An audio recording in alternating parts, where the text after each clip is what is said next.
Hey guys, Cool Bro here, and today we are going to be talking about a Star Wars character. And as you've already seen by the title, the character that we're talking about in Star Wars is Sargent Kreel. Now, most of you probably don't know about Sargent Kreel because he's mostly in the comics. If you've read the Star Wars comics in canon, you'll know who he is. The one that takes place in between Episode 4 and Episode 5. So yeah, Sargent Kreel is one of my favorite characters, and if you're wondering where I got all my information, I got it from this thing called Wikipedia Fandom. It's kind of like talks about Star Wars characters and like canon and like legends and all that type of stuff. And this isn't a sponsorship or anything. I just wanted to kind of give them a shout out in this video because that's where I got all my information from. And so yeah, let's get into it.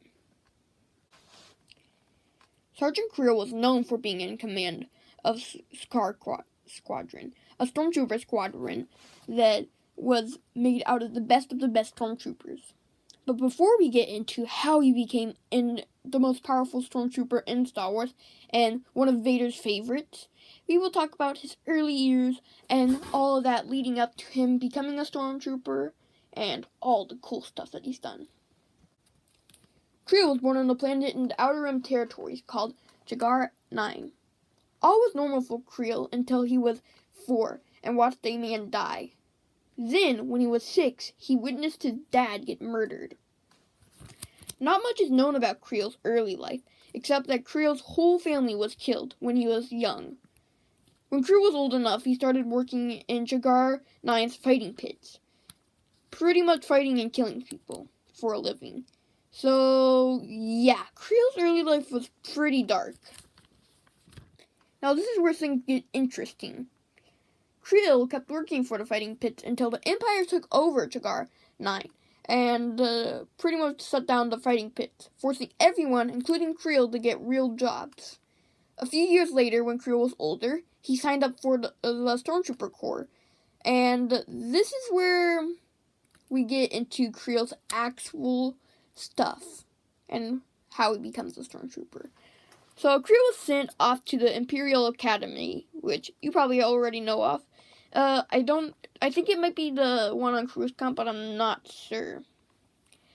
It didn't really say what planet his Imperial Academy was on.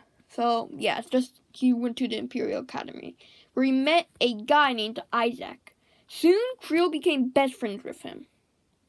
And soon after, a few years of training, Kreel and Isaac graduated the Imperial Academy and were off on their first mission. But during that first mission, when they landed their transport, Isaac was killed by some rebels. So you can probably already know what Kreel's about to do. He kind of goes on a rampage and kills every single rebel he finds. And he keeps on doing so and literally vows to kill every rebel. And soon after doing all that, he gets noticed by the Empire. More specifically, Vader starts to notice him. And Vader thinks that he's a very excellent stormtrooper because, as you already know, stormtroopers aren't that good at shooting. And they're kind of weak. But Kreel is a whole different story. So, when the Vader noticed him, he asked him to join his 501st Legion. And his first assigned mission was to go to Nar Sada and infiltrate and go undercover to Gracchus the Hutt's palace and pretend to work for Gracchus the Hutt and hit Gracchus the Hutt's fighting pits. And Kreel does so, and Gracchus doesn't notice anything. And if you don't know who Gracchus is, then there's this guy that I watched called Star Wars Fury, and he has a video about Gracchus the Hutt. I don't know Star Wars Fury, but his videos are really cool. Way better than this one. So yeah, he goes to Gracchus the Hutt's fighting pits, and he pretty much trains all the guys going into there because he once was someone that fought in the fighting pits. So he trains everybody, and he gave himself the nickname the Game Master to hide his actual name, Kreel. And Gracchus the Hutt really likes him. So, moving on to the next one, where things get even more interesting. Now, finally we have our last page in this story, the final stuff, where all of this gets even more interesting, where Kreel pretty much becomes cool. Like, really cool. So, Luke Skywalker, I bet everybody knows about him. He comes to Nar Shaddaa, and he knows of Gracchus the Hutt's Jedi collection. And that's also why Kreel is there, going undercover, is to find out what Gracchus is doing and try and find out as much stuff that he can give to Vader about Gracchus' Jedi collection. So Luke goes there to find something interesting for training and purposes that Jedi do. But Kreel's there. And Kreel knows of Skywalker, so things kind of get a little messy. First, Kreel trains him because that's what Gracchus' order was, to go fight a monster in the fighting pits. And then, after that, Skywalker kind of defeats the monster, and while Skywalker was fighting, Kreel secretly contacts some TIE pilots that are near Nar Shaddaa and warns them of Skywalker and says that they need to get there immediately and start fighting. And this is the time to kind of like do their arrest on Gracchus. So while they're fighting and stuff, and the TIEs get there, and it kind of becomes like a whole out battle on Nar Shaddaa and Gracchus' palace, Luke escapes before Kreel can arrest him. But Kreel successfully arrests Gracchus the Hutt, and he can get a hold of every single thing that Gracchus owns of the Jedi. And trust me, there's a lot that Gracchus owns. Gracchus is obsessed with the Jedi.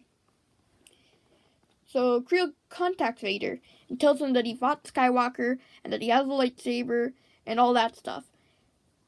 And Vader's actually happy with him that he got all that information about Skywalker. So Vader bumps him up to Sargent and gives him command of a whole entire squadron. And at this moment, when he becomes part of Scar Squadron, he kind of reminds me of Hunter from the Bad Batch. Because the Scar Squadron, they also have another nickname, which is Force, it's like 99. Kind of like Clone Force 99, which was the Bad Batch. So it's kind of like a newer version of the Bad Batch, pretty much. So Kreel gets in command of that and becomes the sergeant, and Vader teaches Kreel how to use a lightsaber. A lightsaber! A stormtrooper using a lightsaber. And this is one of my favorite things about Sergeant Kreel. So, yeah, Sergeant Kreel becomes even more cooler, gets a whole entire squadron, and now he's out to hunt Skywalker. And during all that, he's actually fought Skywalker so many times and has never killed Skywalker, obviously. But he never was killed by Skywalker, so it was kind of like a tie. And stormtroopers holding their ground against Luke Skywalker, that's like unheard of. So yeah, in one battle that Kreel had with Skywalker, Luke Skywalker kind of like throws some heavy stuff onto Kreel's arm, and it gets stuck under it, and Kreel has to cut it off with his lightsaber, replacing it with a cybernetic, which I just thought was so cool, that he actually like cut off his arm and replaced it with a cybernetic. That's just like, what? No stormtrooper that I've ever heard of would do that. So yeah, Kreel becomes even more cooler, and the last time we heard of Kreel, he went to Crate with his Scar Squadron, fought Luke Skywalker, but his lightsaber was destroyed, so he had to escape, and he escaped successfully. So that's the last we've ever heard of Kreel. Thank you for watching my video on Sergeant Kreel. I want to make some more Star Wars videos about some characters in Star Wars, like maybe one about Darth Vader, which everybody probably knows about Darth Vader, but he is my favorite character, so I'm probably going to make one of him. Probably going to make one about other characters that are probably in the comics, maybe some cool stuff like that. Don't worry, I have some other videos in that I'll like go, like I have a Christmas video coming soon. I don't know if this is going to be released before or after Christmas, but yeah, I have a Christmas video coming that I'm going to make on Christmas Day. And I have some other cool stuff coming. Oh, and when I hit 100 subs, I'm going to be releasing my music video, Sabretooth. So stay tuned for that, everybody. Thank you for watching this video. Sorry I haven't been posting much. Been movie. I even have a moving video coming soon. I think I might release that one first, so it'll probably be out by the time I upload this one. So, yeah. Just keep watching. Thank you for watching, and peace out. See you in the next vid.